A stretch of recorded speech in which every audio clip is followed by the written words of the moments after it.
right, ladies and gentlemen, shuffle over a little bit to the left so everybody's on that same line.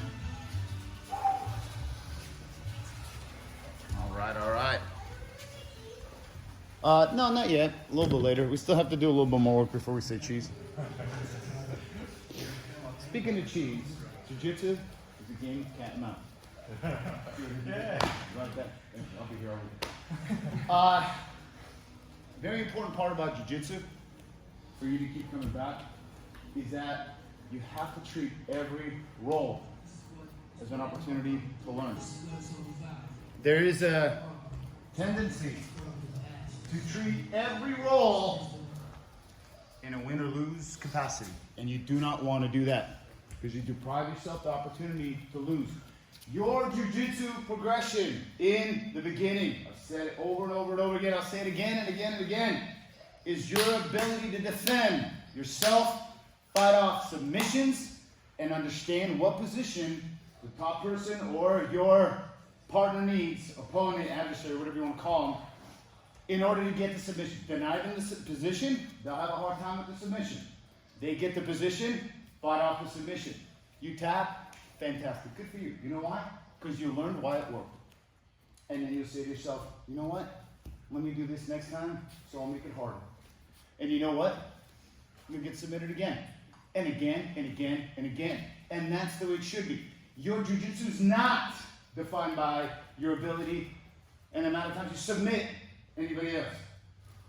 Trust me, I know, especially being a big guy, when I started, it was all rooted in. You're either getting tapped or you're either tapping. If you're getting tapped, you suck. You might as well not even do it. If you're not tapping anybody else, why are you even bothered? You're tapping, good job, you're progressive. And then people would just quit, progressive, okay? All I am is just a white belt who never quit. Your Jiu-Jitsu in the beginning is your ability to fight off submissions. The more you fight off submissions, the better you'll understand why they work, and then you'll have an aha moment. You'll say to yourself, oh, what if I, in that position, and I just got submitted 10 times, and I did the same exact thing that's working for him against me, but I'm going to be the one doing it. Look. And how much better you understand the intricacies of that particular submission. It's great, you've got to pull it raw, tap, great. You have no idea why it even worked. Maybe they work because they were just uncomfortable, maybe across the face, the mouth, the cheek, or something. You don't know why it worked. Did you constrict the blood flow of the arteries to the, carotid arteries to the brain? No. But maybe you went across the jaw, they didn't like it. You have no idea. You have to understand the mechanics and the anatomy of the choke. And you have to be able to defend. And definitely I want to make sure that Jordan gets his strike. Hey! The last time he rolls, this guy was very hard to submit. My goal is to make sure, first and foremost, you guys are hard to submit. And granted, I came back with a little bit of extra Mexico weight. Jordan was putting pressure on me and I popped a rib moving incorrectly because my groin was all tweaked. That doesn't matter. The point is that he's been doing fantastic. He was passing guard great, pressure great, everything's good, brother. Very, very grateful to have you here and your dad.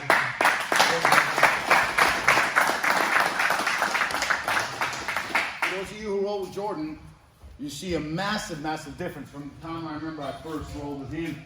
He's just strong. Now it's like technique and it's just going up like this, you know. So it's very important to acknowledge you guys on your way of progression because remember, this moment will never happen again. It is your first official, the second official step to achieving black belt, the first being starting Jiu-Jitsu. A lot of you have started, you got to keep going, and definitely what I want to make sure is we acknowledge everybody, because remember, we don't, I never look at the attendance, I never look and see anything other than, I know who's here, I know who's coming, I roll with all you guys, and I know how you're progressing, how you're developing, and I definitely want to make sure that you all acknowledge, because we're going to acknowledge Marshall. How many starts have you got?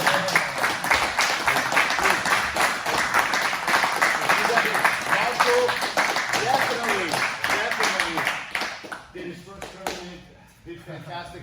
Not because of any accomplishments medal-wise, but just because he overcame his, let's just say fear is a big thing that you overcome. Big fear, okay? So what we're gonna do is, we're gonna put a stripe on. You know what? Here, take that belt off. We're gonna put a blue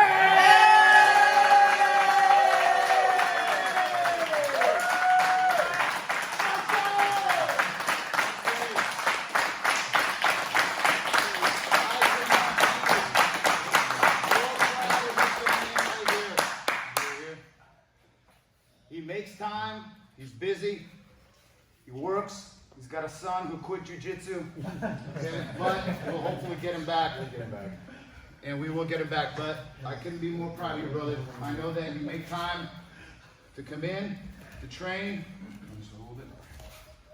And you couldn't be more deserving of this. You truly earned this in every way. And let this be a commemorative moment here that you know is a big defining here in your jiu-jitsu. Because what we have here is an official homegrown blue belt. And we couldn't be more proud of you, Marshal. Ready? 1, 2, 3, and pop. If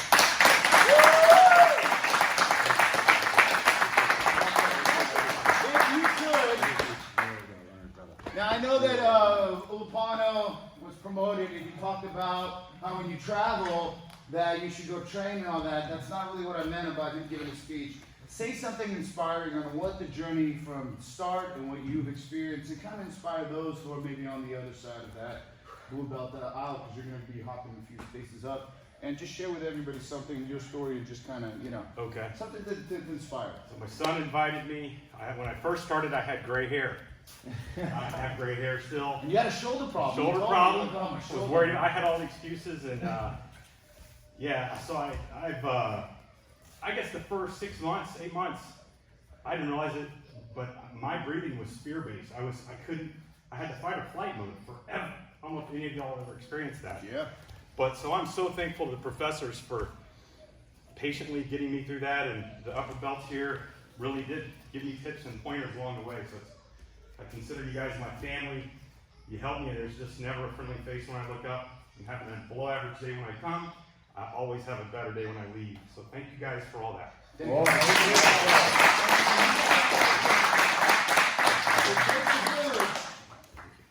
To grow a blue belt.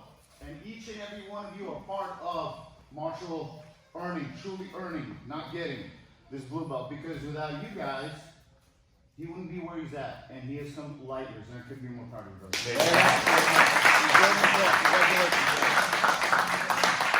So having said that, let that be an inspiration to you. Let that be an underscore to you guys that, you know, he started later probably than he would want to, just as I did. I started when I was 29. I wish I would have started at 19 or 9, but you know what, who knows? It's better late than never. Because jiu-jitsu is the fountain of youth. And remember one thing that I will always tell you. The journey is the destination. There is no destination. Don't chase stripes. Don't chase belts. Don't chase anything. Enjoy every single moment that you have on the mat, because it's the only thing that's real.